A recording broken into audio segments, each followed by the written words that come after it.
We're at the top of the Swartberg Pass, a place called Karoo, out on the road in the new Fortuner with Toyota. They've done something to this car besides change the looks, but they've done something very, very special as far as I'm concerned to the suspension. We've done a nice long drive, dirt roads, lots of tar, and there is something just much, much smoother than I've experienced before with the Fortuner. What it is, I don't know. We're going to find out just now because I'm going to get the secrets out of them about that. But talk about spectacular scenery in the Great Karoo, and it really, really has proven to be good driving, good conditions, and overall just a good way to spend a launch in a new, updated, upgraded model of such a popular vehicle. Okay, well, we're on the road and look who's driving me again. Hello, Colin Windell from carshop.co.za. Hi everyone, how are we doing? Yeah, on the road again. Yeah, we're on the road again. You know that song? I do indeed. Yeah, absolutely. Well, hey, Colin, not just from carshop.co.za, but he's also a part-timer with Motor Matters these days.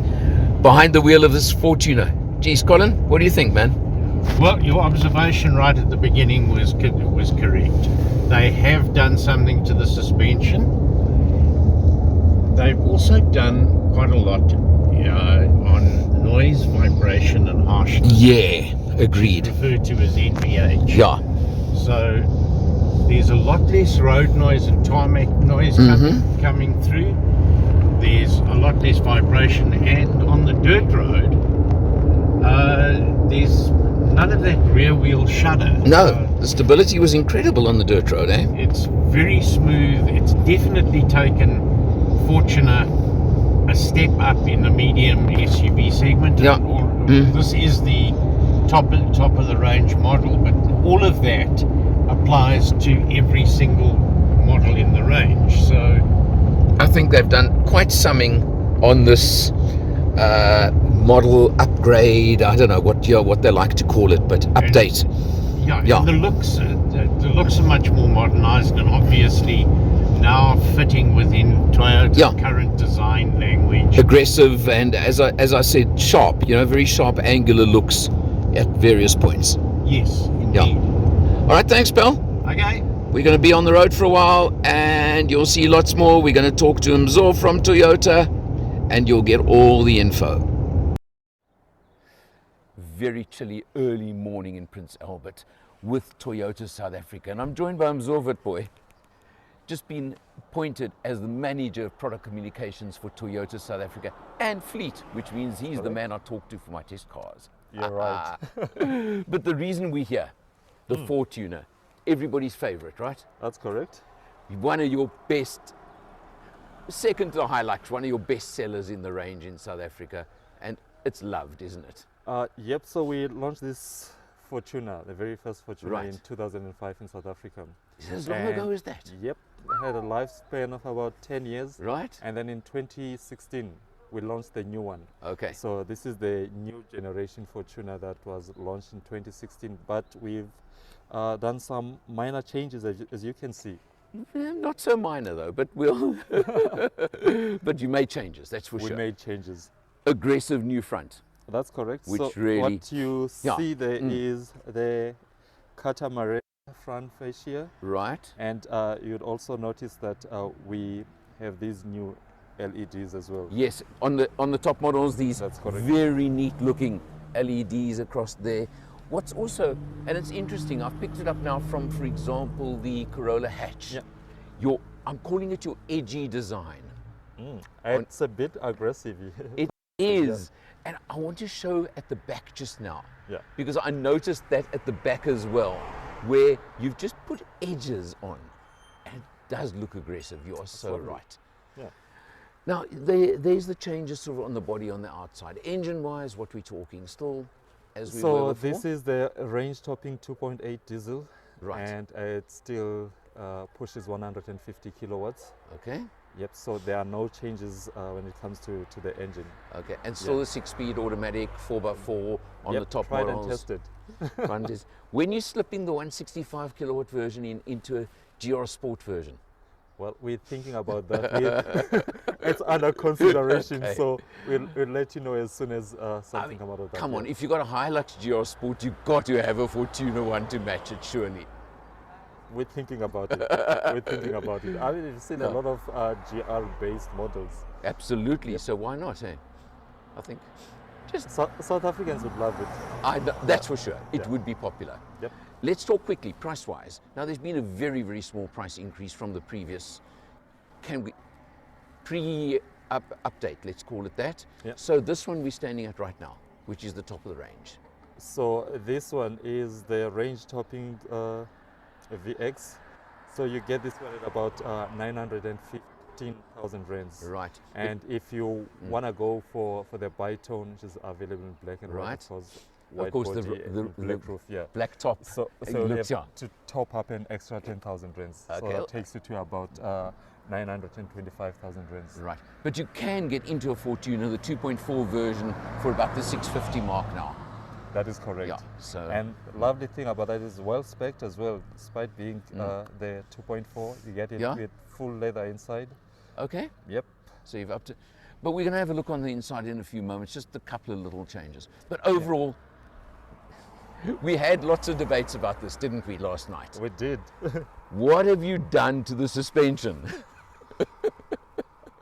We don't talk about it. There are some subtle tweaks. Yeah.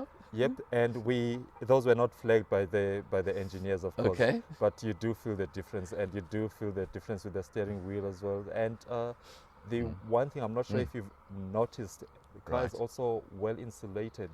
Very Quite quiet, quiet, yeah. very quiet on the road. But it's that feel on the road, just that overall comfort, smoother running. It stood out to me virtually from the minute we left the airport. That's correct. So that's Yeah. what Fortuna has come to be known for, and we don't call it the luxury. Sorry, the freedom of luxury for nothing. Okay, Yep. great. Let's have a look inside.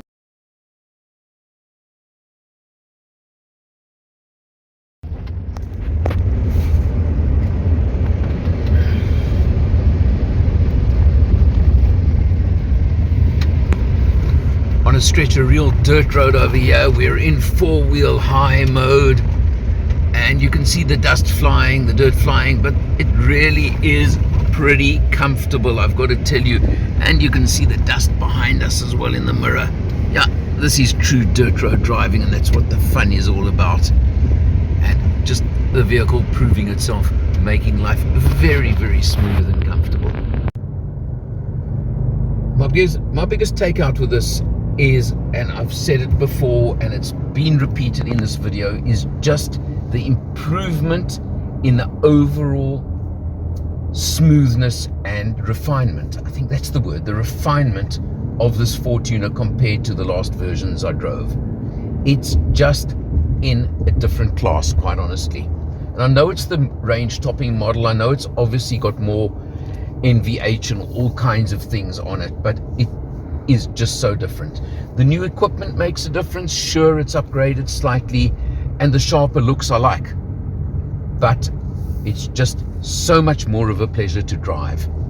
And on this pass, I think it's the Outeniqua Pass, just outside George, obviously you don't want to race on a mountain pass, but it's certainly handled it very, very well as well, and quite impressive, quite surprisingly impressive in fact, on how well it's done it.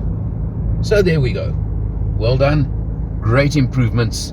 Well done, Toyota South Africa. I must tell you, you've done a good job on updating a vehicle that's been around for a while. Right. It was also, now we're inside the new VX version. What's changed on the interior? Well, for starters, the background in the instrument cluster. Okay. You see that it's black now, Right. and this is hard to miss. The bi-tone interior, so you get your black leather, Right. as well as the maroon trim. Yeah. The seats On the seats as well. Yeah, as yeah, well yeah. as the steering, Correct. actually. Mm. So, which I must be honest, I kind of was thinking about the maroon bitone. You know, if I was going to buy this car, I don't know. Can you have the option of not getting the bitone? No. Okay. For the top spec, Right. it's the bitone, yeah. Okay. Correct. Not unless you would go one level up. Right. I Okay. mean, one level down. What, sorry. down, yeah. Okay. that's correct. Okay. But And yeah. I'm not sure if you've noticed this. Right. So we now have these two USB ports. Ah, for your good. passengers. Good. Quite Yeah. cool as well, yeah. Yeah, you know, there are too many vehicles of this type that don't cater for connectivity like we want in these days. And it's so vital to everybody now. Yeah, so this is the older version of the Right? USB. Okay. Yeah. These two are the modern ones. I The don't know what they're USB-Cs. called. That's the Cs. Yeah. Okay, well, I still use the older version, so Same that's here. good for me. Okay, now you've got your 6-speed automatic transmission, Yep, but you on the steering wheel. that's correct. Yeah. So you normally find these in your more aggressive cars. Of Correct. Yeah. Yeah. But And, yeah, you it's, coming. it performs decently. That's It why does. You also have your sport and your normal and eco modes. Yeah. Of your, I put it into sport mode for a bit on the road yesterday, and you did feel a little bit of a boot There's a up bit the of a rear. grunt. Yeah. There's a where- bit of a grunt, yeah. yeah. And, also, for other fields, of course, we have your JBL. Correct, yeah. stereo sound system. And what more would you want? Well, my driving partner Colin from Car Shop, he loved the JBL sound system because that's his thing. So that makes a big difference as well. Yeah, lovely. Overall, look, lovely improvements. You've kept it relevant. I think that's the word I'd use. Yeah. Where there are new competitors in the game. So you have to keep doing something to keep yourself up there. That's correct. And when we bring in these changes, they are mostly customer driven. We listen what the customer wants and we see where we can improve to make sure that they are happy. That's a good point to hear. Mzo, thanks for a very good launch as usual. Lovely. Good seeing you guys. Likewise, man. Hope to see you again soon. Okay. I'm Zorvitboy from Toyota. I'm Alan R from Motor Matters. Behind the camera is Colin Windell from Car Shop, and we'll see you next time.